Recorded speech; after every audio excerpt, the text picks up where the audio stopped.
기도하고 시작할게요. 하늘에 계신 저희들의 아버지시여, 저희가 오늘 또 주의 말씀을 열 때 저희에게 성령님이 함께 하셔서 저희 이해력을 높여주시고 저희가 들은 말씀대로 또 살 수 있는 은혜도 허락하여 주시옵기를 사랑이 많으신 예수님의 이름으로 아버지께 간절히 기도드리옵나이다. 아멘. 오늘이 이제 우리가 2014년 너무 세월이 빨리 가고 있는 것 같아요. 그리고도 오늘 또 벌써 4일. 그렇죠. 우리가 경험하고 우리가 결심했던 것들이 잘 올해 끝까지 잘 이루어지기를 바랍니다. 자, 우리가 오늘은 저번 시간에 이어서 굉장히 중요한 것을 공부할 것이에요. 왜냐면 우리가 그리스도인으로 산다. 이것이 글쎄 매일 예배만 드리고 그냥 그렇게 사는 거라면 별 문제가 안 되겠는데, 이거 우리가 진짜 먹고 사는 이 삶 속에서 우리가 말씀대로 살아야 되는 것이, 이것이 진짜 그리스도는 아니겠어요? 그렇게 되려면 우리가 말씀이 실제적으로 내 안에 들어와서 나를 변화시켜주고 내가 또 그 말씀대로 살아가는 이런 훈련 기간이 필요해요. 이게 뭐 하루아침에 우리가 마음이 변하는 게 아니니까. 그렇잖아요. 그런 일에 오늘 굉장히 중요한 말씀이 들어가 있어요. 우리가 저번 시간에 이런 걸 공부했죠. 그 아버지, 아픈 아들 가진 아버지가 주님께 그 아들 고쳐달라고 했을 때 주님께서 아버지에게 그 믿음이 부족한 것을 알려주셨잖아요. 그때 아버지가 외친 외침이 있죠. 믿나이다. 저의 믿음 없음을 도와주소서. 도와달라고 그가 주님께 요청을 드렸는데, 그때 주님이 하신 말씀 중에 하나가 마태복음에 겨자씨 같은 믿음이 너에게 있다면 하는 말씀을 주신 거 기억나시죠? 겨자씨 믿음. 우리가 이 겨자씨 믿음에 대해서 많이 알고 있고 또 많이 사용하는 것 중에 하나예요. 겨자씨. 자, 근데 무엇 때문에 예수님께서 겨자씨를 예로 드셨을까요? 네. 믿음? 너에게 겨자씨만한 믿음이 있다면 이 산을 옮겨 저리로 가라 하더라도 그렇게 되리라. 그리고 끝에 너희가 못할 것이 없으리라. 이렇게 약속을 주셨어요. 그러니까 우리에게 겨자씨 믿음이 필요한 것이죠. 자, 제가 자만 읽어보니까 이것이 겨자씨 믿음이었어요. 겨자씨는, 씨는 우리가 그 씨 뿌리는 자의 비유를 공부해서 알지만 씨 안에 뭐가 있습니까? 생명소, 발화소가 있어요. 그러니까 땅에 던져지면 그 안에 스스로 싹을 틔우는 발화하는 발화력이 있거든요. 생명력이 있거든요. 겨자씨는 자기 안에 그게 그 생명력이 있음을 어떻게 했어요? 믿었어요. 겨자씨가. 그리고 그는 자기가 땅에 들어가 던져지기만 하면 그 땅에는 모든 것을 준비하고 있다는 걸 알고 있었어요. 그죠? 그리고 또 하나님이 천연계가 어떻게 해요? 그 씨를 틔워주기 위해서 비를 내리고 번개를 채워주고 때에 따라 그것을 이 겨자씨는 믿었어요. 그래서 그 겨자씨는 가감없이 그냥 땅에 들어가 죽어버렸어요. 그래서 겨자씨가 쑥쑥쑥 커가지고 세상에서 가장 큰 나무, 튼튼한 나무로 자라게 되었거든요. 예수님이 그러한 관계를 설명해 주신 거예요. 그래서 그게 겨자씨 믿음이에요. 우리도 그 겨자씨가 천연계의 법칙을 믿고 따라간 것처럼 우리들도 하늘의 법칙에 따라가야 돼요. 하늘의 영적인 법칙이 있잖아요. 그게 뭐예요? 너희가 주님 안에서 죽으면, 그 다른 말로 뭐예요? 자아를 부인하면 어떻게, 그때부터는 누가 내 대신 살아주시는 거예요? 예수님이 내 안에서 살아주시겠다. 그러면 너희가 못할 것이 없으리라. 이것이 겨자씨의 믿음이에요. 겨자씨 믿음, 겨자씨가 갖고 믿었던 천연계의 법칙을 믿었던 것처럼 우리는 하나님 우리에게 주신 영적인 법칙을 우리가 신뢰해야 돼요. 그것이 믿음이거든요. 그런 자에게 주신 약속이 뭐예요? 너희에게 못할 것이 없으리라. 그것이 겨자씨 믿음이었어요. 하나님께서는요, 그러니까 우리가 갖고 있는 게 뭐예요? 그 하늘의 법칙이 뭡니까? 겨자씨는 자기 씨 안에 생명력이 있는 걸 믿었죠. 자, 씨는 무엇을 상징해요? 하나님의 말씀. 하나님의 말씀에 생명이 있음을 우리가 믿어야 돼요. 말씀에. 또 겨자씨가 뭘 믿었어요? 하늘에서는 비가 내릴 것이고 땅에서는 영양분을 줄 것을 믿었잖아요. 자기는 거기서 빨아들이기만 하면 됐어요. 우리도 마찬가지예요. 우리 인생길에 많은 일들이 생겨요. 근데 우리가 진정으로 겨자씨처럼 믿고 우리가 산다면 내 앞에 놓인 모든 일은 하나님의 섭리예요. 내 인생길에 일어나는 모든 사건들은 하나님이 섭리로 갖다 주신 거예요. 우리는 그 기회들을 잘 활용해야 돼요. 그 기회들을 우리가 잘 사용해야 돼요. 그럼 우리가 믿음이 쑥쑥쑥 성장해요. 그것이 겨자씨의 믿음이에요. 그래서 우리는 하나님의 말씀을 믿어야 돼요. 일단 그것이 생명이니까. 그리고 하나님이 우리의 인생을 위해 준비해 놓으신 많은 섭리들을 우리가 섭리로 믿어야 돼요. 섭리로. 그러한 과정을 거치면 우리도 믿음이 자라서 우리가 능력 있는 그리스도인 이런 이 되겠죠. 그것이 우리가 저번 시간에 배웠던 그 아버지가 믿음 없음을 도와주셔서 할 때 예수님 주신 답이 겨자씨 믿음이었어요. 그렇죠? 예. 우리가 기억해야 될 것이에요. 그리고 이제 제자들 간에 어떤 싸움이 있었습니까? 누가 크냐? 네가 크냐? 내가 크냐? 이런 싸움이 있었죠. 자, 오늘 우리가 저번 시간에 그 싸움을 이제 읽고 예수님께서 하신 말씀, 어린아이를 데려다가 이 어린아이처럼 되지 못하면 너희가 천국에 들어갈 수 없느니라. 이렇게 해서 겸손함이 무엇인지를 가르쳐 주셨어요, 제자들에게. 그런데 그때 제자들이 이랬어요, 분위기가. 자기네끼리 있을 때는 그런 싸움으로 막 서로 마음이 분분하다가 예수님과 마주 앉아서 생명의 말씀을 듣고 있을 때는 이 제자들 마음에 어떠한 생각이 듭니까? 아, 그렇구나. 우리가 그러는 것처럼, 아, 그래. 내가 잘못했어. 내가 이런 일은 옳지 않았구나. 이런 마음이 이제 슬슬 들었어요, 제자들 마음에. 근데 그 중에 한 명, 요한. 이것은 마가복음 9장에 나와요. 38절, 9장 38절에 요한이 예수님 말씀을 잘 듣고 있다 보니까 자기가 한 행동 중에 한 가지가 이게 옳았는지 잘못됐는지 갑자기 생각이 옳다고 제가 생각했었는데 예수님 말씀을 들어보니까 이게 옳지 않을 수도 있다는 생각이 들어서 질문을 해요, 요한이. 그래서 우리는 이렇게 주님 앞에 모르는 것을 지나가면 안 돼요. 내 마음에 이것이 내가 잘했다고 생각했지만 이 말씀에 의하면 이럴 때 우리가 질문을 던져야 돼, 주님께. 요한이 선생님 하고 질문한 구절이 이제 마가복음 9장 38절이에요. 그럼 뭐였냐면 요한이 이렇게 했어요. 요한하고 야고보가 같이 짝을 지어서 전도여행 나간 적이 있었잖아요. 근데 그때 요한이 뭘 봤냐면 어떤 사람들이 분명히 그 예수님을 따르지 않는 사람들이었는데 공식적으로 이 사람들이 예수의 이름으로 일을 행하는 걸 봤어요. 능한 일을. 그때 이 요한의 마음에 좋지 않았거든요. 저것들이 감히 우리 일을 이러는 마음이 있어가지고 이제 그런 마음이 있었는데 그때는 옳다고 생각했는데 오늘 예수님의 겸손에 대해서 강의를 듣고 있으니까 요한 마음에 아닌 것 같아요. 질문을 던졌어요. 예수님 답이 뭡니까? 금하지 말라. 39절에 내 이름을 의탁하여 능한 일을 행하고 즉시로 나를 비방할 자가 없느니라. 우리를 반대하지 않는 자는 우리를 위하는 자니라. 이런 얘기를 쭉 계속 하시면서 예수님이 이 영혼을 잃어버린 잘못 인도해서 그 영혼이 잘못되면 그 책임을 같이 져야 하는 그런 관계까지 설명을 하시는 거예요. 자, 요한이 근데 이 구절이 마태복음에 나와 있지 않아요. 예, 이 마가복음에 나와 있는데 우리가 여기서 무엇을 배워야 될까요? 맞아요. 이 영혼을 죽음에 이르게 하는 죄, 예? 이 죄 문제를 위해서는 우리가 못할 것이 없어야 돼요. 그러니까 먼저 우리가 알아야 될 건 죄라는 게 죄가 얼만큼 극악하다는 것, 예? 또 죄는 불법이라는 것 이런 것도 우리가 지금 계속 공부해 오고 있잖아요. 이 요한이 말해요. 자기 생각에는 예수님을 따르지 않는 것처럼 보였기 때문에 그 사람을 금하기를 원했잖아요.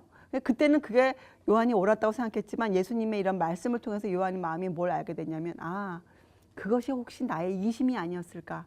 나만이 해야 된다는 생각. 내가 꼭 해야 된다. 예수님이 그걸 금하셨어요. 그러지 말라. 금하지 말라 하셨어요. 그리고 예수님이 연이어서 하신 말씀이 또 누구든지 나를 믿는 이 소자 중 하나를 실족해 하면 차라리 연자맷돌을 금옥에 달리우고 바다에 던지움이 나으리라. 그리고 또 연이어서 만일 내 손이 너를 범죄케 하거든 찍어버리라. 불구자로 영생에 들어가는 것이 두 손을 가지고 지옥 꺼지지 않는 불에 들어가는 것보다 나으니라. 또 그 밑절에는 너의 발이 너를 범죄케 하거든 발을 찍어내버리라. 또 내 눈이 너를 범죄케 하든 눈을 빼어버리라. 이런 말씀을 하셨어요. 이것은 뭐예요? 이것은 무엇을 뜻해요? 이 한 영혼을 잃어버린다는 것의 가치, 그 중함을 우리가 알기를 원하셨어요. 우리가 그 일이 얼마나 귀중하다는 것. 한 영혼을 잘못 인도하는 그 일의 책임, 이런 것들을 제자들에게 알려주기를 원하셨어요. 그리고 예수님이 덧붙이기를 49절과 50절에 사람마다 불로소 소금 치듯함을 받으리라. 갑자기 소금 얘기를 하세요. 그리고 50절에 소금은 좋은 것이로되 만일 소금이 그 맛을 잃으면 무엇으로 이를 짜게 하리요. 너희 속에 소금을 두고 서로 화목하라 하시리라. 자, 첫 번째 교훈은 겸손함을 시작하셨어요. 겸손. 그렇게 하다 예수님이 끝에 요한의 질문을 통해서 가르쳐 주신 것이 화목이었어요. 화목. 그렇잖아요? 우리가 하나님의 일을 하고 살면서 그리스도인 살면서 많은 다른 그리스도인들을 만나잖아요. 그렇죠? 그럼 우리가 그들과 화목이라는 것을 이루어 나가야 돼요. 화목, 화해. 그죠? 그런데 이게 굉장히 힘들죠. 근데 그 화목을 위해서 예수님 주신 교훈 중에 하나가, 첫째는 우리가 뭘 염두에 두어야 되느냐, 그 상대방 영혼을 귀하게 여기는 것을 우리가 배워야 돼요. 그리고 둘째는 우리가 항상 소금을 기억해야 돼요. 소금. 근데 여러분, 소금 그러면 떠오르는 게 있잖아요. 소금. 우리가 오늘 성소 제도를 쭉 공부해 봤지만 성소 제도가 인류를 구속해 가는 하나님의 전 과정을 설명해 주시는 거잖아요. 근데 저 성소 제도에 소금이 있었을까요? 소금은 뺄 수 없는 중요한 것이었어요. 이 제물을 다 드리잖아요. 각을 뜨고 다 드릴 때 그때 맨 마지막으로 하는 게 뭔지 아세요? 그 제물에다가 소금을 쳤어요. 소금을. 그래서 소금의 역할이 뭐예요? 부패를 방지하는 거잖아요. 소금. 소금은 뭘 상징하느냐? 예수님의 의를 상징해요. 우리가 하나님과 화목되게 될 때 누구를 통해서? 예수님만을 통해서 우리가 하나님께 갈 수 있잖아요. 예수님의 그 의. 다른 말로 하면 예수님의 사랑이에요. 의는 사랑이거든요. 사랑. 그래서 이 소금은 그 그리스도 의를 상징하는 것으로 제사제도의 맨 제물마다 마지막으로 소금을 쳤어요. 여러분, 그 향을 만들잖아요. 향 만들 때에도 마지막에 소금이 들어가요. 그래서 분향단에 향을 피우잖아요. 분향단은 또 뭘 상징해요? 예수님의 중보기도를 상징하잖아요. 우리가 기도를 드리면 우리의 기도가 그 기도와 합하여서만 하나님 앞에 상달될 수가 있어요. 그리고 그 분향단에서 나오는 그 연기가 24시간 그 성소를 메꾸고 있어야 되거든요. 그 분향단의 향도 예수님의 의를 상징했거든요. 소금과 향이. 그래서 여기서 이 소금은 예수님의 의예요. 우리가 사실은 정말 서로 간의 화목을 이루어내려면 우리 속에 각자의 마음에 주님의 의가 살아있어야 돼요. 그렇지 못하면 사실 화목이라는 것은 우리가 얘기할 수가 없어요. 인간의 마음에 본능적으로 화목은 이 사단의 정신과는 완전 반대의 것이기 때문에 있을 수가 없는 것이에요. 그래서 이 화목을 이뤄낸다. 이것은 굉장한 서로 간의 노력과 정말 하나님의 사랑으로 연단받는. 그래서 불로 소금 치듯 하라. 함을 받아야 된다. 그죠? 불 같은 시험을 사실은 다 지나가야 돼요. 그래야 우리가 서로 간에 화목을 이루어낼 수가 있어요. 그래서 이렇게 17장 이 마가복음 9장 끝에 예수님이 실제적인 것들을 가르치기 시작하셔서 제자들에게. 근데 이제 마가복음과 누가복음 여기서 끝나는데 마태복음의 이 장면을 이어서 마태는 더 중요한 것을 하나 더 가르쳐요. 용서에 대한 가르침이 나오거든요. 그래서 마태복음 18장으로 가보세요. 같은 것을 설명하고 있는 장이에요. 마태복음 18장. 같은 말씀이 나와 있어요. 10절까지는 같은 말씀이 쭉 나와 있죠. 소금에 대한 얘기는 아까 말했던 마가복음에 있었어요. 자, 여기 마태복음에도 8절과 9절에 내 손이나 내 발이 너를 범죄케 하거든 찍어내버리라. 그죠? 9절에 또 내 눈이 너를 범죄케 하거든 빼어내버리라. 이건 뭘 상징합니까? 죄에 빠지게 하는 어떠한 것이라도 작은 습관이나 우리의 그 과거에 갖고 있었던 이런 습관들, 행습들, 이런 것들은요, 어떤 희생을 치르고라도 우리가 이거 어떻게 해야 돼요? 없애버려야 하는 것이에요. 어떤 희생을 치르고라도. 여기에는 뭐 이 정도는 됐다, 이런 조건이 없어요. 이것은 어떤 희생을 치르고라도 여러분이 여러분 생애 가운데서 없애버려야 하는 것들이에요. 자, 그렇게 이제 예수님 말씀을 교훈을 주시면서 마태복음 12장부터는 이제 더 깊은 교훈을 주세요. 사실 이 마가복음 9장 끝부분과 이 마태복음 18장에는 이 교훈을 잘 읽어보면 교회에서 일어나는 많은 문제들, 또 그리스도인들이 모여 있는 곳에는 많은 문제가 없어요? 그리스도인들이기 때문에 문제가 없어야 됩니까? 사실 문제가 더 많아요. 왜 그러냐면 우리가 과거에 살아왔던 배경이 다 틀리고, 그렇죠? 이해가 다 틀려요. 어떤 때는 진리를 이해하는 어떤 면들도 다 틀려요. 그런 사람들이 같이 모여 있으니까 어떻게 됩니까? 항상 부딪히는 것들이 생겨요. 그래서 이 18장은 특별히 그런 분쟁, 부딪히는 것들을 해결하는 실적인 방법들을 설명해 주신 거예요. 그래서 여러분이 18장을 잘 읽고 우리가 좀 오랜 기간 묵상하고 소화를 시켜내야 돼요. 예, 그래야 우리 안에서 예수님 주시는 교훈, 겸손함, 화해, 용서, 이런 것들, 가장 중요한 것들이죠. 그리스도인 생활 중에서. 이것이 안 되면 우리가 그리스도인이라 칭함을 받을 수가 없잖아요. 이 세 가지를 집중적으로 가르쳐주는 그 성경책이 이 마태복음 18장이에요. 18장. 자, 그래서 오늘 우리가 이제 11절. 근데 11절에 없음 나와 있잖아요. 근데 어떤 번역본에는 11절에 이런 구절이 들어가 있어요. 인자에 온 것은 잃어버린 자를 찾아 구원하려 함이라. 이런 절이 있거든요. 근데 그게 우리가 앞으로 12절과 13절을 공부하는데 도움이 돼요. 인자가 오신 목적이 뭐예요? 잃어버린 자를 찾아서 그를 구원하는 것이에요. 여러분, 하나님의 뜻이 무엇이라고 성경에 나와 있습니까? 베드로후서에 보면 하나님께서는 모든 사람이 멸망치 않고 구원에 이르는 것을 원하신다 하셨어요. 그리고 디모데 전서에도 뭐라 하셨냐면 모든 사람이 구원에 이르게 하고 또 모든 사람이 진리를 아는 데 이르기를 원하신다 하셨어요. 이 복음은 만민에게 주신 것이에요. 어떤 특정한 교단이나 어떤 특정한 사람들에게 주신 것이 아니에요. 복음은 모든 사람에게 주님이 주셨어요. 그것을 전제하고 여러분이 12절, 13절을 기억하세요. 자, 이 양 100마리, 제가 말해요. 예전에 복음에 대한 얘기가 없을 때 이 구절을 이렇게 이해했어요. 나 같으면 100마리 중에 99마리, 한 마리만 잃어버렸다. 그럼 구태여. 요새 우리 인간의 생각으로는 100마리 중에서 99마리가 안전해요. 한 마리만 잊어버렸어요. 그럼 구태여 이 한 마리 찾으러 갈 필요가 없잖아요. 잘못하면 99마리도 잃어버릴 수가 있으니까 차라리 그럴 때는 잃어버린 건 잃어버리고 그냥 이 99를 잘 지키면 되지 않을까. 저는 그 생각이 너무나 지배적이어서 이 말씀이 잘 이해를 하지 못했는데 왜 하나님의 뜻을 몰랐기 때문에 그랬죠. 하나님의 뜻은 뭐예요? 99마리가 아니에요. 하나님의 뜻은 잃어버린 이 한 마리가 하나님의 뜻이에요. 잃어버린 이 한 마리를 찾아오는 것이 하나님의 목적이셨거든요. 그래서 이 11절, 12절과 13절은 예수님께 해당되는 부분이에요. 우리가 아니고. 예. 이 12절과 13절은 하나님의 뜻을 알려주는 구절이에요. 제자들에게. 예수님의 마음을 알려주는 구절이에요. 예수님의 마음을. 그래서 12절에 13절에 있잖아요. 진실로 너희에게 이르노니 만일 찾으면 길을 잃지 아니한 99마리보다 이것을 더 기뻐하리라. 이것이 예수님의 마음이셨어요. 사실 우리가 이 마음으로 회복되어져 가야 돼요. 이 마음으로. 우리에게 예수의 마음이 필요하죠.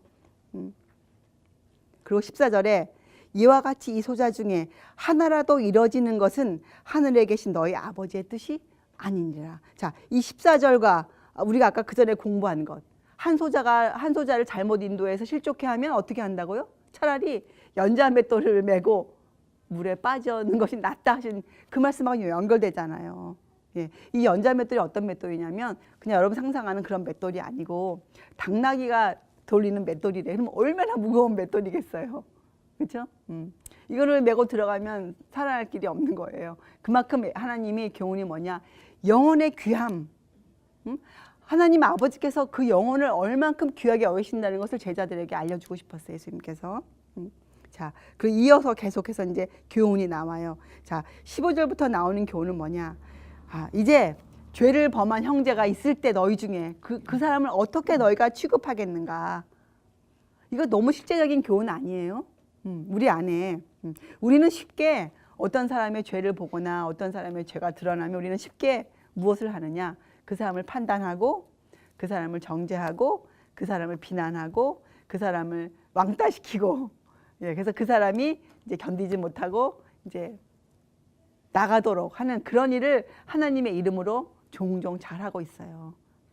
그것이 믿는다고 하는 사람들의 사실 실체적인 모습이에요. 근데 예수님의 교훈은 그것이 아니거든요. 그래서 이 글을 읽어보면 우리가 기억나는 구절이 있어요. 우리가 항상 신앙생활하면서 항상 기억해야 될 구절이 뭐냐?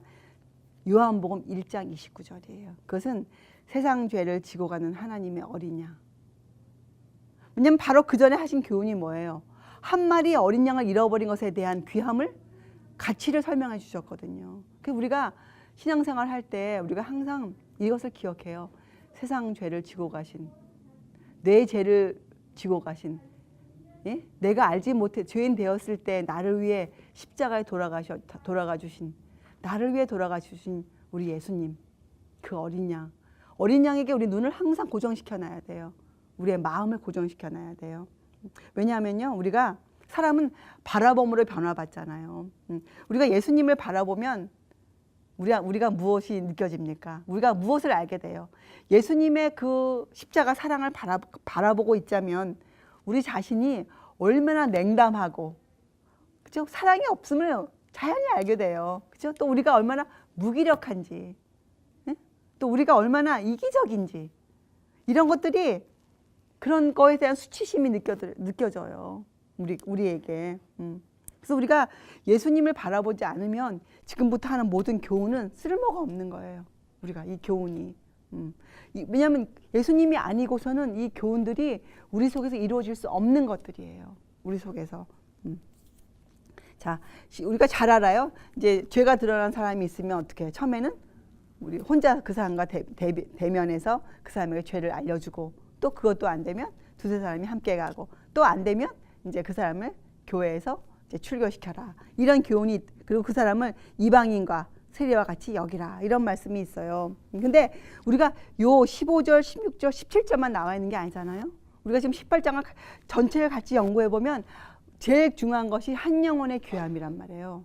근데 그래서 이 15절과 16절, 17절 이해할 때는 먼저 영혼의 귀함을 앞에 두고 이 말씀들을 읽어야 돼요.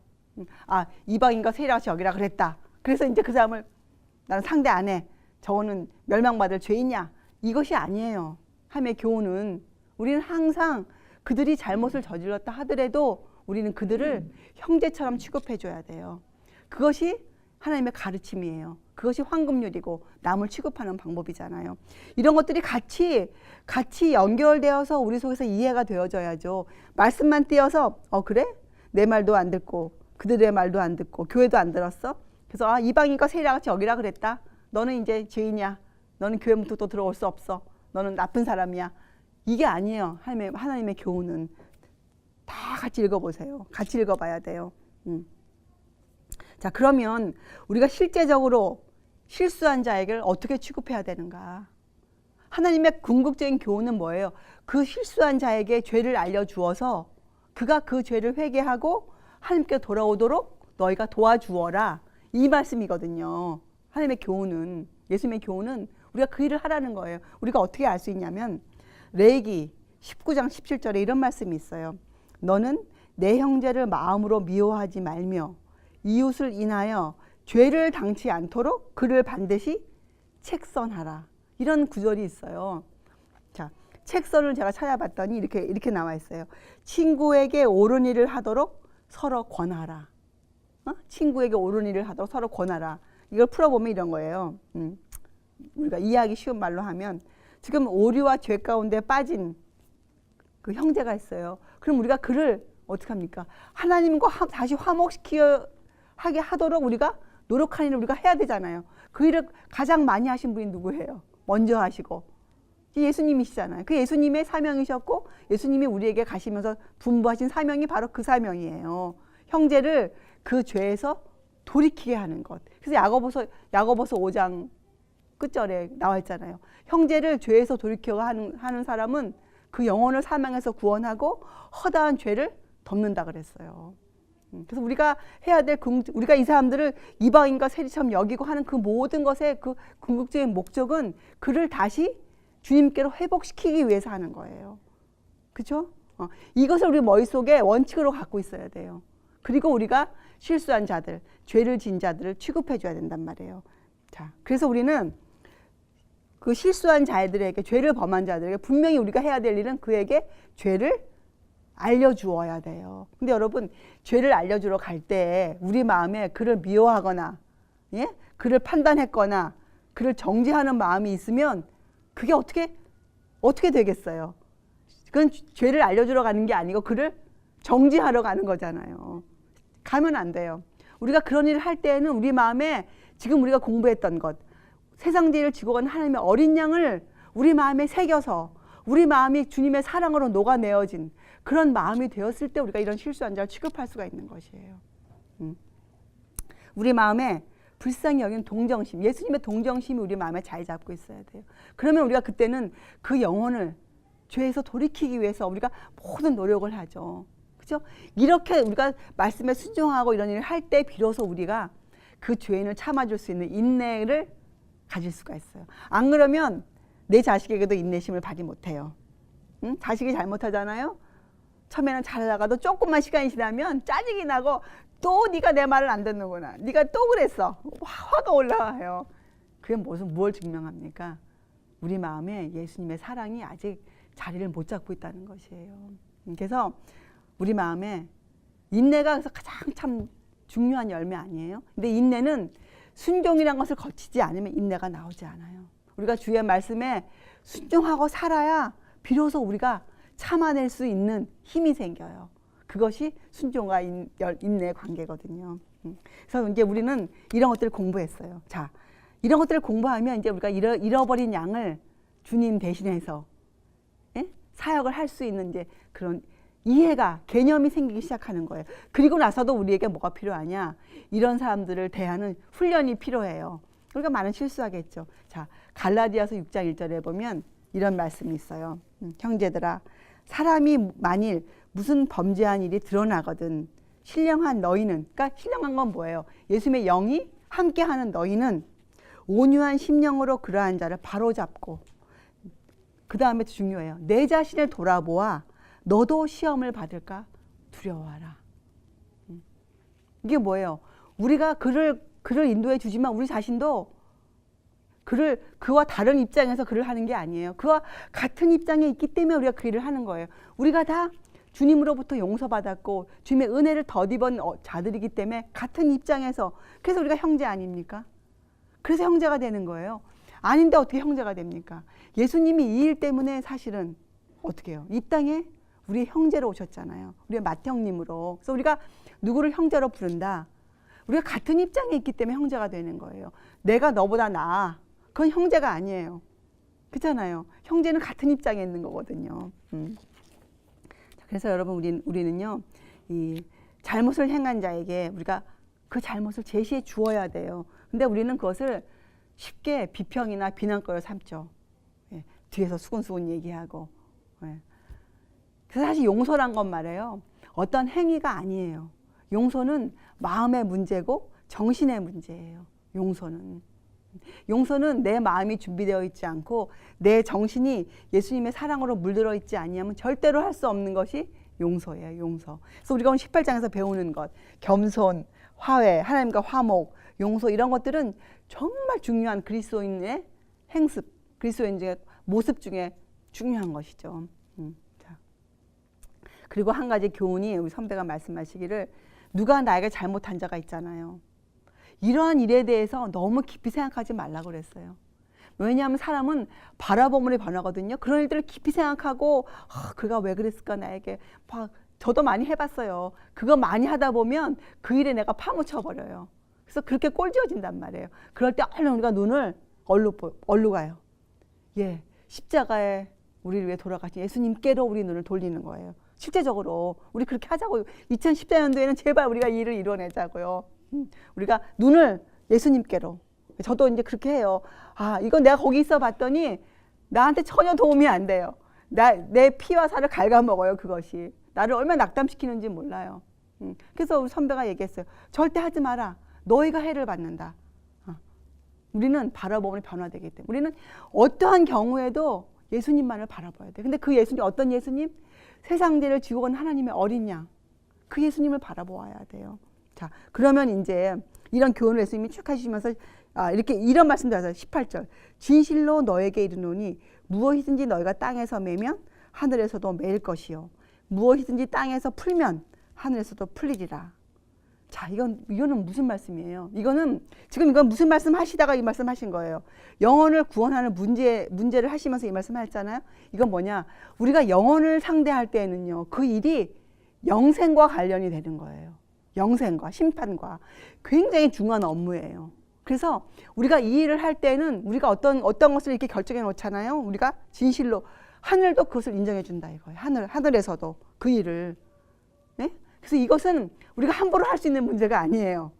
이것은 하늘이 인정하는 문제이기 때문에 이것은 그 영혼을 우리가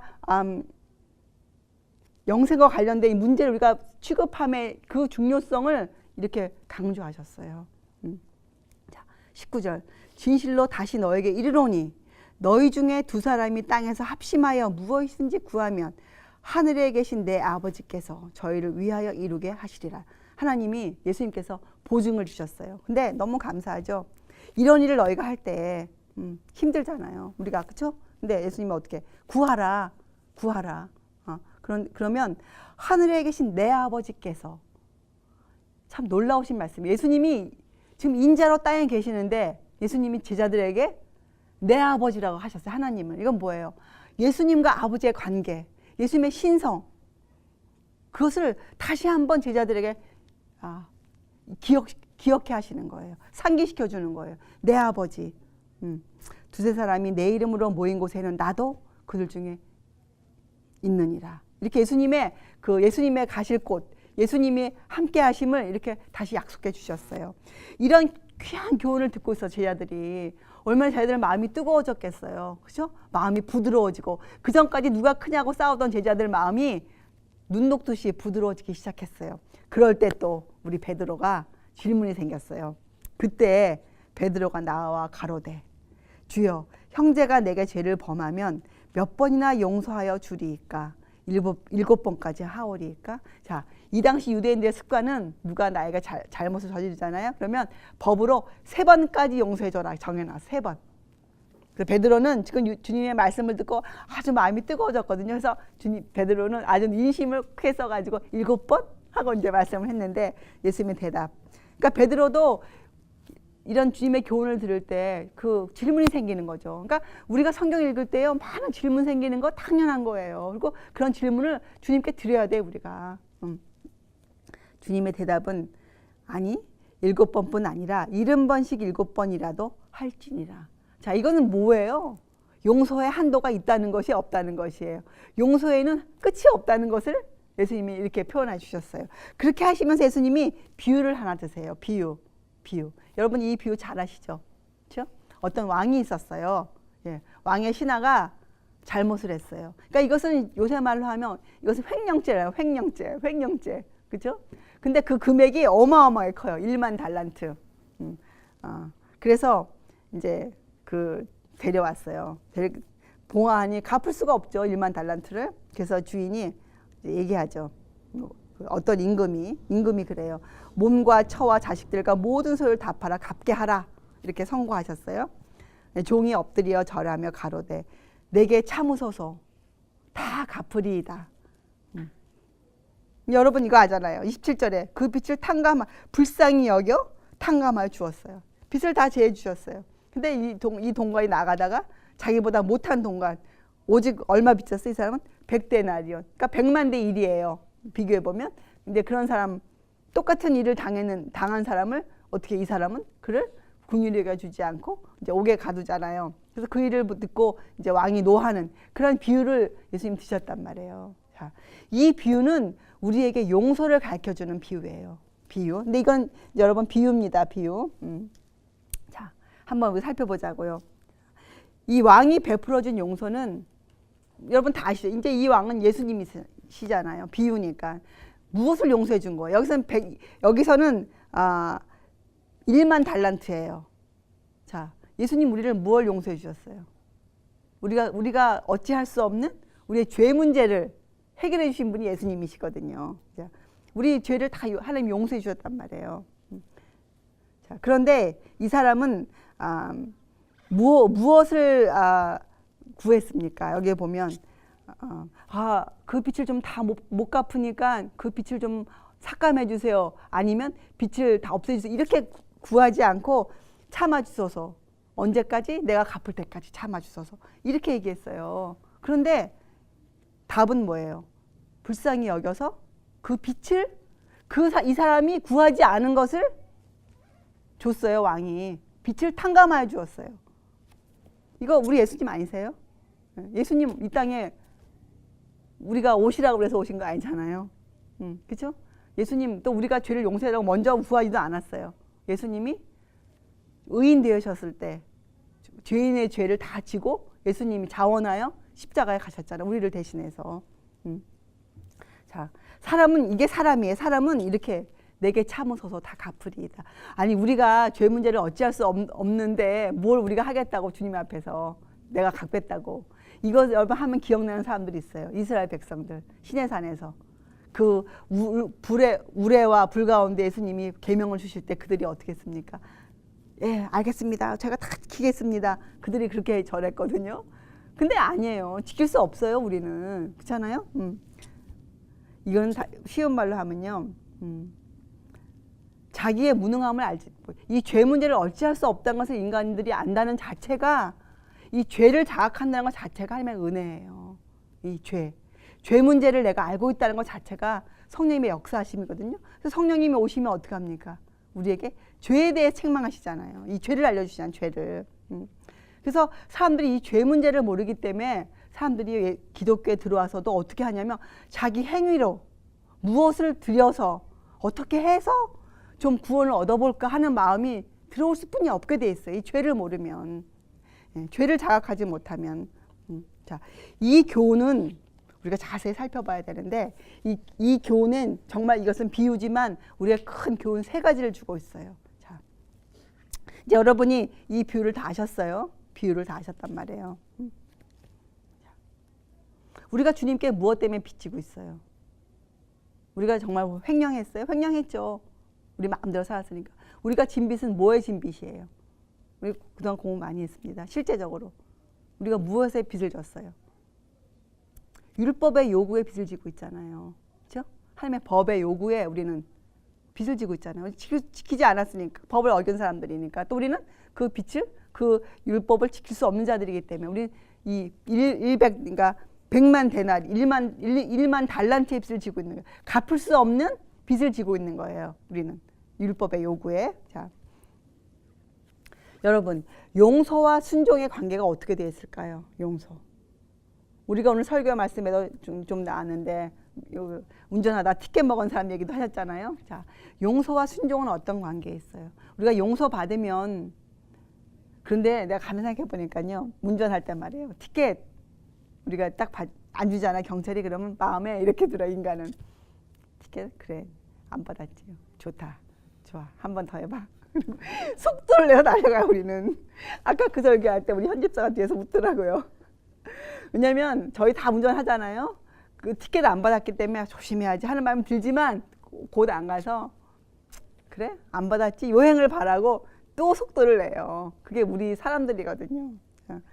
그래서 이 용서와 순종의 관계를 이해하는 게 굉장히 힘들어요.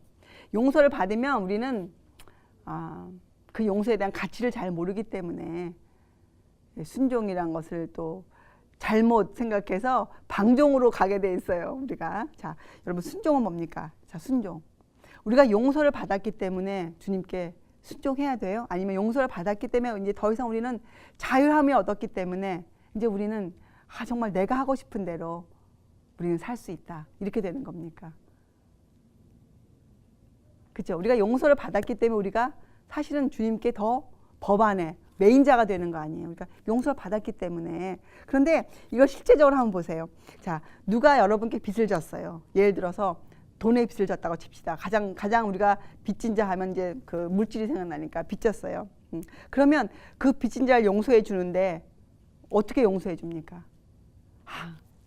너 나한테 500원 빚졌는데 500원 갚지 마. 됐어. 나 안 받을게. 괜찮아. 이것이 용서예요. 그러면 그 용서를 받은 사람은 그래? 나 500원 줄 수 있는데 네가 안 받아? 그럼 그 500원 어떻게 해요? 그냥 자기가 써버려요. 그럼 그게 여기서 얘기하는 용서냐고요. 그게 하나님이 얘기한 용서냐고요. 빚진 자를 그렇게 용서하라는 거냐고요. 우리가 이 부분을 잘 생각해 봐야 돼요. 왜냐면 이거 우리가 실제적으로 행하고 살아야 되는 것 중에 하나거든요. 용서. 자, 용서는 말이에요. 이 구절에 의하면 빚진 자들부터 우리는 하나님과의 그런 용서가 아니에요. 우리는 사람과 사람 사이 용서를 그러니까 실행에 옮겨야 되는데 빚진 자들부터 마땅히 받아야 할 것은 요구해야 돼요. 마땅히 받아야 할 것들이 있거든요. 빚을 진 자들. 왜냐하면 하나님은 빚을 진 자들도 구원하셔야 되고 또 그 해당되는 사람도 상대방도 구원하셔야 되잖아요. 자, 빚진 자들 있어요. 근데 갚을 수 없는 빚을 진 자들이 간혹 있어요. 그런 사람들은 우리가 용서해 주죠. 그러니까 이것이 굉장히 아주 실제적인 일이에요. 실제적인. 근데 어떤 사람이 빚을 졌는데 그 사람은 그 빚을 꼭 그렇게 갚아야 돼요. 그래서 재물 중에도 속건제사가 있잖아요. 속건제사. 그 빚을 갚아야 돼요. 그 사람이 왜냐하면 그 사람이 그 빚을 실제로 안 갚으면 그 사람이 게으른 자가 돼요. 게으른 자. 그 사람에게 남에게 태만을 조장해 주는 것도 죄예요. 성경 말씀에는 이런 말씀이 있어요. 일을 아니한 자에게는 먹을 것을 주지 말라 그랬거든요. 그래서 이 태만함, 사람이 게을러지는 것, 이거 큰 죄예요. 죄악이에요. 그래서 어떤 사람이 빚을 졌어요? 그럼 그 사람이 우리가 용서해줘요. 마음으로. 용서는 마음의 문제니까 그 사람한테 다 용서해주지만 그 사람이 갚아야 될 것은 우리가 요구해야 돼요. 단지 여기서 무엇을 하지 말라는 거냐? 그 빚을 갚도록 그 사람을 재촉하고 그 빚을 갚도록 그 사람을 압박하고 그 사람을 죄인 취급하고 그 빚 때문에 그것은 너희가 하지 말아라. 이런 교훈이에요. 응? 그렇지만 우리가 그 사람이 마땅히 갚아야 할 것은 그 사람이 갚도록 우리가 해 주어야 돼요. 그런데 세상에는 게으른 사람도 있지만 또 정말 가난해서 빚을 갚을 수 없는 형편에 놓인 사람들이 있어요. 응? 그런 사람들은 우리가 그것을 다 우리가 탕감해 줄 수 있죠. 그 빚을 형제들에게. 그렇잖아요? 그렇게 되면 서로가 그리스도인의 소금으로 예수님의 소금으로 화목해지잖아요. 그러면 그런 사람들은 나중에 자기가 형편이 좋아지면 어떡합니까? 그 빚을 갚아요. 그것이 용서고 순종이에요. 아유 잘됐다. 용서해줬어? 나 이제 그 빚 떼어먹는다. 이것은 용서함 받은 사람의 태도가 아니잖아요. 이렇게 우리가 실제로 생각해요. 그래서 예수님이 마태복음에서 제자들에게 용서를 가르치실 때 한 기도가 있잖아요. 이 기도 있잖아요. 우리가 우리에게 죄진 자를 사하여 준 것 같이 우리 죄를 사하여 주옵시고. 이것이 용서와 순종이에요. 그래서 우리도 예수님 우리를 사하여 주셨잖아요. 주님께 드려야 할 것이 있어요. 갚아드려야 될 것이 있어요. 그것이 우리의 순종이에요. 이것이 용서와 순종의 관계예요. 그래서 우리가 남을 취급하는 방법, 황금률도 이렇게 이해할 수가 있어요. 황금률은 뭡니까? 그 사람이 어려운 입장에 있을 때 그 사람을 취급해주는 방법 아니에요? 내가 그 처지에 있을 때 생각해서 내가 그 사람을 취급해주는 것이 남을 취급하는 방법이거든요. 그래서 이런 것들은 우리가 이 용서를 이해하고 순종을 이해해야 돼요. 그래야 우리가 양쪽이 다 하나님 안에서 화목해지는 것이죠. 불평이 없어지는 것이에요. 용서해 줬는데 억울한 마음이 들어요. 이거는 제대로 된 용서가 아니에요. 용서하는 사람도 잘못했고 용서를 받은 사람도 남용한 거예요. 그렇게 하지 말래 예수님께서는 말라는 것이에요. 그래서 용서는 순종과 같이 가요. 순종. 그것이 첫 번째 교훈이에요. 이 용서의 교훈 중에. 자, 두 번째 교훈은 죄를 절대로 경하게 여겨서는 안 돼요. 죄에 대해서 우리가 참 많이 얘기해야 돼요. 죄를 죄라고 지적해 줘야 되고 죄를 범한 자로 하여금 분명히 알도록 해야 돼요. 그 죄에 대해서. 누가복음 17장 3절. 성경 안에 굉장히 많이 나와 있어요. 대표 구절이 누가복음 17장 3절에 만일 내 형제가 죄를 범하거든 경계하고 회개하거든 용서하라. 이 말씀을 잘 기억하세요. 죄를 범하거든 경계하고 회개하거든 용서하라예요. 회개하거든 용서하라. 디모데후서 4장 2절에도 나와 있어요. 너희는 말씀을 전파하라. 때를 못 얻든지 말씀을 전파하라. 그리고 어떻게 해요? 그 사람들을 힘써 경책하고 권면하고 경계하라. 그렇죠? 오래 참음으로. 이런 말씀이 나와 있어요. 여러분 디도서 1장 10절부터 13절도 가서 읽어보세요. 어떻게 우리가 죄를 지은 자를 취급해야 되는지가 나와 있단 말이에요. 자, 그러면 이제 이 문제 핵심.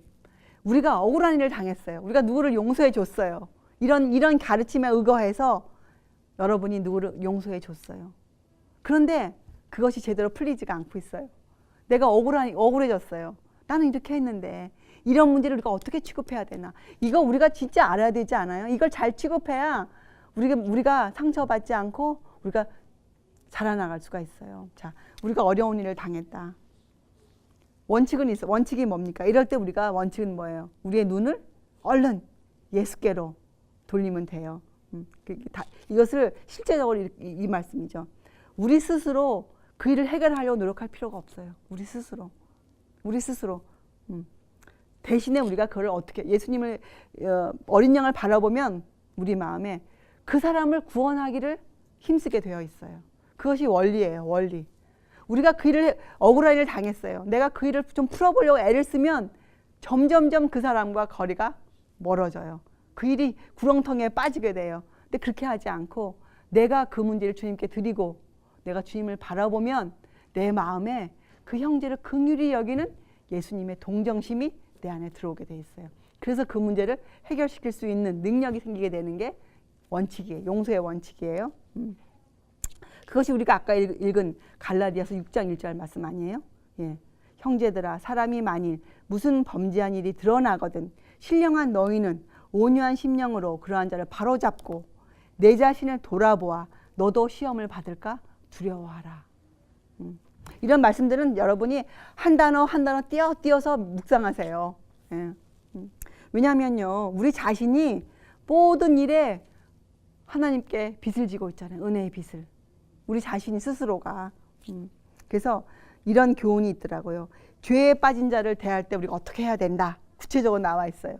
죄에 빠진 자. 내가 그를 용서했는데도 그가 내 용서를 잘못 사용하는 자 우리가 어떻게 취급해 줘야 되나. 첫째, 그에게 낙심할 기회를 만들어 주면 안 된다. 이게 어마어마한 말씀 아닙니까? 예. 내가 그를 용서해 주었기 때문에 또 나는 내가 주님께 빚진 자이기 때문에 나는 그에게 내 억울함 때문에 그를 낙심할 기회를 주어서는 안 된대요. 그에게. 또 내 마음에 바리새인과 같은 완고함이 들어와서 있어서는 안 돼요. 그러면 나는 그 형제를 마음을 상하게 할 것이기 때문에 그렇죠? 또 실제적으로 내 마음과 정신에 조금이라도 그 사람을 조롱하거나 그 사람이 내 용서를 받지 않았 잘못 사용했다는 것 때문에 그 형제를 조롱하거나 비웃거나 이런 행동을 해서는 안 되고 더욱이나 그 형제와 대화 나눌 때 그 억양에서라도 그 형제를 조롱하는 태도를 절대 보이면 안 된다. 그리고 우리 태도에 무관심한 태도. 우리가 너무 잘해요. 이렇게 어떤 사람 그래? 이제 나 됐어. 난 너랑 관계없어. 너 안 보면 그만이야. 이런 무관심한 태도가 자연히 나오거든요. 절대로 해서는 안 된다. 그 형제에게 우리가 그렇게 무관심을 보이잖아요. 그건 다른 말로 뭐하면 내가 예수님의 사랑을 부인하는 거예요. 예수님 사랑해 주신 그 사랑을 내가 부인한 행동을 내가 행동을 하는 것이거든요. 그럼 그것이 전해져서 그 형제에게 의심과 불신이 들어가게 돼 있대요. 이것이 흘러가는 하나의 원칙이에요. 그래서 우리가 이렇게 대하지 않으면 우리가 그 형제를 용서했다고 하지만 결국은 그 형제를 파멸로 이끌어가는 결론이 그렇게 나게 돼 있어요. 그래서 이것은 사실은 우리가 용서하지 않은 거예요. 사실 우리가 이것은 용서한 후에 주님께 순종하지 않은 행동이죠. 그래서 우리가 공부했잖아요. 용서와 순종은 같이 가게 돼 있거든요. 그래서 결국의 결론은 뭐냐? 우리에게는 예수님의 마음이 필요해요. 우리의 눈을 예수께 고정시키고 그 주님의 마음, 예수님의 마음을 표현한 뭐예요? 자아 희생, 극기, 동정, 사랑. 그렇잖아요? 이것으로만 되어 있는 게 예수님 생애 아닙니까? 예. 그 예수의 마음이 우리 속에 들어와 있어야 돼요. 그래서 우리가 끝에 이제 읽어보겠지만 이 예수의 마음이 우리에게 있어야 돼요. 이렇게 우리가 마음이 되면 우리가 어떻게 합니까? 이제 우리가 아까 공부한 건데 인내. 우리가 할 일은 인내뿐이 없어요. 인내. 그 사람을 위해 참아주는 것이에요. 근데 우리가 어떻게 참습니까? 그렇게 해왔기 때문에 우리가 자연히 주님께 기도하게 돼 있어요. 주님, 나를 위해서도 기도하고 그 형제를 위해서도 기도하게 돼 있어요. 예, 그래서 우리가 참아낼 수 있어요.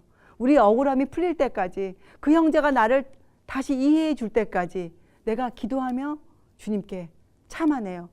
왜냐하면 이 사람 마음에 믿음이 있기 때문에 주님이 나의 마음을 아시고 주님이 나를 보호해 주실 것을 믿고 있기 때문에 우리가 기도할 수 있어요. 그 원칙이 뭐냐? 우리가 하나님께로부터 오는 용서를 정말로 체험하잖아요. 그러면 우리의 마음이 예수님께로 가요. 그렇죠? 우리가 그렇게 가 있어서 누굴 정말 그 마음으로 용서하면요, 그 은혜의 강은 흘러가잖아요. 예, 은혜가 흘러서 그 사람에 가게 돼 있어요. 예, 그리고 또 그 사람은 그 받은 은혜를 또 남에게 또 자기에게 죄 지은 자를 또 용서해주고 이렇게 은혜가 흘러 가는 건데요. 만약에 나에게서 그 은혜가 막혔잖아요. 은혜가 막혀있잖아요. 내가 흘러보내야 되는데, 내가 용서받고 주님의 말씀에 순종해서 그 용서를 흘러보내야 되는데 그 용서가 흘러가지 않고 막히잖아요. 막히면 어떻게 되는 줄 아세요? 이게 막히면, 물이 막히면 어떻게 돼요? 썩잖아요. 부패가 시작돼. 그러면 내가 예전에 주님께 그 일 때문에 내가 회개했고 다 했지만 그것이 다시 내가 회개했던 그 죄가 다시 돌아와요. 죄가 머물러 있게 돼요. 아주 굉장히 위험한 거 이거는. 이건 서로에게, 정말 특별히 그 사람에게, 본인에게 위험한 거거든요. 우리는 내가 받은 용서를 흘려보내야 돼요. 이게 순종이에요. 이게 우리가 해야 되는 순종이에요. 그러면 주님께서 우리에게 인내할 수 있는 힘을 줘요. 그래서 우리가 70번씩 7번이라도 어떻게 됩니까? 70번씩 7번. 이거 몇 번이에요 도대체? 예?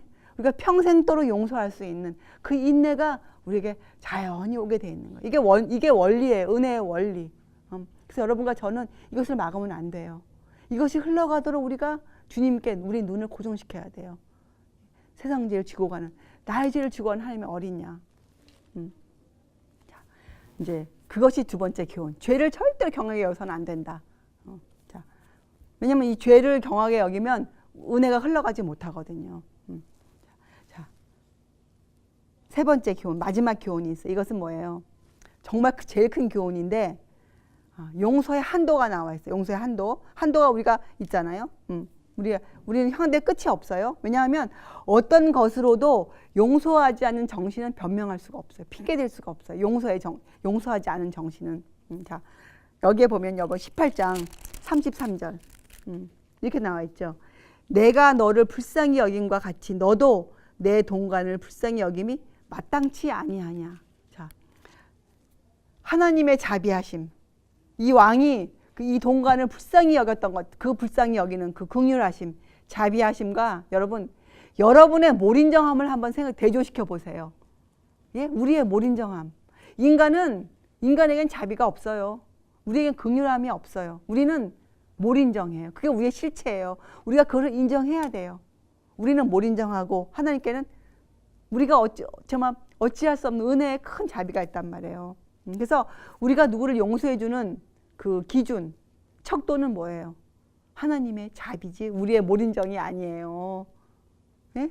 우리가 남을 용서해주는 그 용서의 척도는 이 말씀이에요. 내가 너를 불쌍히 여긴 같이 하나님이 나를 불쌍히 여겨주신 그 불쌍히 여기신 그 자비하심이 우리가 남을 용서해줘야 되는 그 척도란 말이에요. 그래서 모든 용서는 어디에 근거를 두고 있는가? 하나님의 사랑에 근거를 두고 있어요. 모든 용서는. 그래서 우리가 남을 용서해 줬기 때문에 내가 용서함 받는 게 아니잖아요. 내가 용서함 받는 건 뭐예요? 내가 먼저 용서를 받았기 때문에 내가 그 은혜의 용서가 흘러가는 거잖아요. 내가 용서를 받았기 때문에 용서하는 것이죠. 순서가.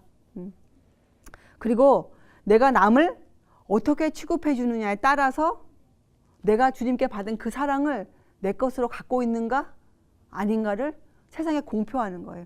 내가 하나님의 증인인가 아닌가를 공표하는 것이 바로 이 용서란 말이죠.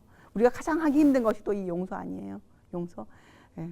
우리가 올해는 이 마태복음 7장 2절에 너희의 그 비판하는 그 비판으로 너희가 비판을 받을 것이요 너희 헤아리는 그 헤아림으로 너희가 헤아림을 받을 것이니라. 이 말씀이 바로 이 용서와 연결되어 있는 말씀이잖아요. 우리가 이 용서의 정신, 예, 주님께 받은 용서에 감사해서 우리가 순종할 수 있는 사람, 또 그래서 우리가 인내의 그 능력을 받는 사람, 이런 사람이 꼭 되어야 되겠어요. 그래서 이 마태복음 18장은 정말 우리에게 실제적인 그리스도인으로 살아갈 수 있는 방법을 알려주는, 그렇죠? 그러한 교훈의 말씀이에요. 우리가 어떻게 겸손한 사람이 돼야, 어떤 것이 겸손이다. 또 너희가 서로 화목해야 되는데 그 일을 위해서 우리 안에 주님의 의, 사랑이 꼭 있어야 된다. 그렇죠? 남을 용서하는 것도 너희가 용서를 받았기 때문에 주님께 먼저. 용서는 하나님의 사랑에 근거를 두고 있다. 이런 것들을 우리가 실제적으로 우리가 여러분들이 이 교훈을 마음에 새기고, 여러분이 순종은 어떻게 순종입니까? 우리가 믿고 따라가는 게 순종이잖아요. 여러분들이 이렇게 따라가 살아봐야 돼요. 이 길대로 걸어봐야 되는 거예요. 35절에 너희가 각각 중심으로 형제를 용서하지 아니하면 내 천부께서도 너희에게 이와 같이 하시리라. 각각 중심이 뭡니까? 용서는 마음의 문제예요. 용서는 사상의 문제예요. 행위가 절대로 아니에요. 용서는 그 사람 만나서 악수하고 허그하고 했다고 우리가 용서해 준 게 아니란 말이죠. 예. 그래서 우리는 예수님이 걸어가신 길을 따라가며 살아야 되는데 정체성이 필요해요. 여러분과 제가 우리의 정체성, 나는 그리스도인이야. 그러면 여기에 대한 그 스테이트먼트, 왜? 내가 어떻게 하기 때문에, 무엇이기에 나는 그리스도인이구나. 이런 것들을 우리가 알아야 될 거 아니겠어요? 그래야 내가 나를 그리스도인으로 취급해야 마땅하죠. 그게 우선 아니에요. 남을 취급하기 전에 내 자신을. 아주 좋은 글이 있어서 제가 뽑아왔어요. 그리스도께서 위하여 돌아가신 사람들을 사랑하는 것. 이것이 우리가 해야 될 본분이잖아요. 모든 영혼은 우리가 그전 시간에 어떻게 공부했습니까? 주님의 피로 산 영혼이에요. 그 안에는 제한이 있어요? 진리를 아는 자만? 아니에요. 배운 자만? 아니죠. 거기에는 이방인도 들어가 있어요. 믿지 않는 자들도 그 안에 다 들어가 있는 거예요. 자, 그것이 그리스도인이 영혼을 대해줘야 되는, 모든 영혼은 예수님의 피값으로 예수님의 영혼들이에요. 우리는 그것을 귀하게 취급해야 되는 그 청지기 직분만 갖고 있는 사람들이거든요. 자, 그리스도께서 위하여 돌아가신 사람들을 사랑하는 것은 곧 나 자신을 십자가에 못 박는 것을 의미한다. 왜냐하면 내가 주님의 십자가에 못 박히지 아니하면 이 일을 할 수가 없기 때문에 그래요. 하나님의 자녀가 된 자, 하나님의 자녀가 된 자는 자기 자신을 세상을 구하기 위해서, 아까 공부한 거, 영혼들을 구하기 위해서 하늘에서 내려진 하나의 고리로 생각해야 된다. 우리가. 그죠? 잃은 자를 찾아 구원하기 위해서 이 땅에 오신 예수님. 예수님의 목적이 뭐라 그랬어요? 아까 우리가 공부하기 전에. 100마리 양 중에서 한 마리 잃어버린 그 어린 양을 찾기 위해서 오신 분이잖아요. 그분과 함께 행군하는 구속의 계획에 참여하여 그리스도와 하나가 된 자로 여길지어다. 이것이 우리의 정체성이에요. 그리스도인은 자신을 하나님께 바쳤다는 것과 품성으로 세상에 그리스도를 나타내야 한다는 것을 항상 깨달아 인식해야 한다. 여러분 이것을 매일 아침으로 해보세요. 아침 저녁으로 나는 나 자신을 하나님께 바쳤다. 십자가에 나는 나를 못 박았다. 그리고 나는 내 품성으로 세상에 내가 주님이 내 안에 계시다는 것을 나는 항상 나타내 보여야 되는 의무가 나한테 있다. 이 두 가지를 항상 기억하고 자기 자신에게 알려주세요. 알려주세요. 이것을 잃어버리면 우리는 영적으로 교만한, 영혼을 구원할 수 없는 그런 삶이 되어버려요. 그리스도의 생애 가운데 나타난 자기 희생, 동정, 사랑이 하나님의 일꾼된 나의 생애에서 재현되어야만 된다. 그렇죠? 우리는 이 용서, 겸손, 화해 이런 것들을 내 생애, 내 품성으로 세상에 보여줘야 돼요. 이것이 안 되면 우리는 결국 어떻게 해요? 마지막 환난을 통과할 수가 없어요. 우리는 여러 지체 가운데 하나이다. 여러분과 저는 모두가 지체 가운데 하나예요. 우리 지체 중에 중요하지 않은 거 있어요? 다 중요해요. 어디 하나 아파보세요. 손 하나 살짝 베서 아파도 일하는데 속도가 벌써 늦어지기 시작하잖아요. 우리는 여러 지체 가운데 하나이기에 주기를 거절하는 사람은 신속히 멸망할 것이다. 왜냐하면 은혜의 강을 막아버리기 때문에. 그럼 죄가 돌아와서 머물러 있게 되면 그 사람 망해요. 신속히 멸망하게 돼 있어요. 우리는 주기에 넉넉한 사람들이 되어야 돼요. 그리고 주기에 신속히 해야 돼요. 주는 일을. 이것이 주님이 가르치신 용서예요. 겸손이고 화목이에요. 이것이 그리스도의 생애예요. 끝으로 여러분 우리가 빌립보서를 한번 가서 보세요. 빌립보서 2장. 우리 이거 많이 읽었죠. 빌립보서 2장 1절부터 5절까지. 우리가 5절은 잘 읽어야 항상 너희 안에 이 마음을 품으라 곧 그리스도 예수의 마음이니. 이 5절은 다 기억하실 건데 어떤 말씀을 하신 연후에 이 5절을 말씀하셨는가 보세요. 1절 빌립보서 2장 1절 그리스도 안에 무슨 권면이나 사랑에 무슨 위로나 성령의 무슨 교제나 긍휼이나 자비가 있거든. 이거 뭡니까? 우리가 지금까지 공부한 거잖아요. 그죠? 누굴 용서하거나 화해하거나 화목하는 일에 있어서. 그죠? 2절 마음을 같이 하여 같은 사랑을 가지고 뜻을 합하여 한 마음을 품어. 그렇게 해야 돼요. 우리가 먼저 마음에. 아무 일에든지 다툼이나 허영으로 하지 말고 오직 겸손한 마음으로 각각 자기보다 남을 낮게 여기고. 이거 남을 취급하는 방법이잖아요. 황금률. 또 4절 각각 자기 일을 돌아볼 뿐더러 또한 각각 다른 사람들의 일을 돌아보아 나의 기쁨을 충만케 하라. 너희 안에 이 마음, 이것이 예수의 마음이에요. 예? 우리를 위해 세상지를 주고 가신 하나님의 어린 양의 마음이세요. 너희 안에 이 마음을 품으라. 곧 그리스도 예수의 마음이니. 그러니까 여러분들이 5장 5절만 읽지 마시고 1절부터 다 읽으세요. 1절부터 같이 읽으세요. 응? 그래야 우리가 이것이 주님의 마음이구나 이렇게 이해가 될 거예요. 그래서 여러분 이 용서의 교훈에 보면요, 우리가 끝으로 결론적으로 이것을 이해해야 돼요. 우리에게 용서해야 참된 이유가 있습니까? 우리가 남을 용서해야 하는 참된 이유가 우리에게 있어요. 참된 이유 있지요. 그 이유가 뭐예요? 참된 이유. 참된 이유. 맞아요. 예수님이 우리를 대신하여서 먼저, 그죠? 의인으로 있을 때 예수님께서 죄인인 우리를 위해서 십자가에 돌아가 주셨어요. 그것이 참된 이유예요. 또 말씀에 뭐예요? 우리는 거저받았어요. 그 은혜를. 거저받았어요. 그래서 우리는 용서해야 될 참된 이유를 갖고 있는 사람들이에요. 난 저 사람 용서 못해. 이 말을 할 수 없는 사람들이에요. 우리는. 자, 또 기억해야 될 것. 용서하지 않는 정신을 품을 때 우리에게 어떠한 위험이 있습니까? 영생을 잃어버릴, 멸망을 자초하는 위험성이 있어요. 예? 용서하지 않을 때. 이 두 가지. 우리는 용서해야 할 참된 이유가 있고 우리는 꼭 이 용서를 실행에 옮기며 살아야 돼요. 왜냐하면 우리가 이 용서를 행하지 않을 때, 순종으로 행하지 않을 때에는 어떻게 합니까? 내가 영생을 잃어버리게 되어 있어요. 그래서 꼭 이 일을 우리가 실행에 옮겨야 됩니다. 우리가 이 2014년도에는 우리가 지금 읽은 빌립보서 2장 1절부터 5절의 말씀, 예? 각각 나보다 남을 낮게 여기는 사람, 우리가 그런 사람이 되어야 되겠어요. 그렇죠? 그렇게 안 하면 솔직히 우리가 그리스도인이라고 말할 수 없는 거예요. 우리는, 여러분과 저는 명목상의 그리스도인, 그냥 교회만 왔다 갔다 하는 그리스도인, 진리를 모르고 내 마음대로 믿는 그리스도인 되고 싶지 않으시잖아요.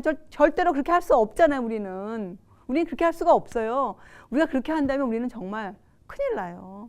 그리고 그걸 원치도 않아요. 우리의 기도는 하나님께 정말 원치 않습니다. 그거잖아요. 예. 여러분, 우리가 이 2014년도에는 우리가 이 안에서 우리가 여기 이것처럼 무슨 교제나 뭐가 있을 때 우리는 서로 나보다 남을 낮게 여기고, 그렇죠? 각각 내 일도 하지만 남의 일도 돌아보아주는, 그래서 기쁨이 충만하게 하는 사람들, 이런 사람 다 되시기 바랍니다.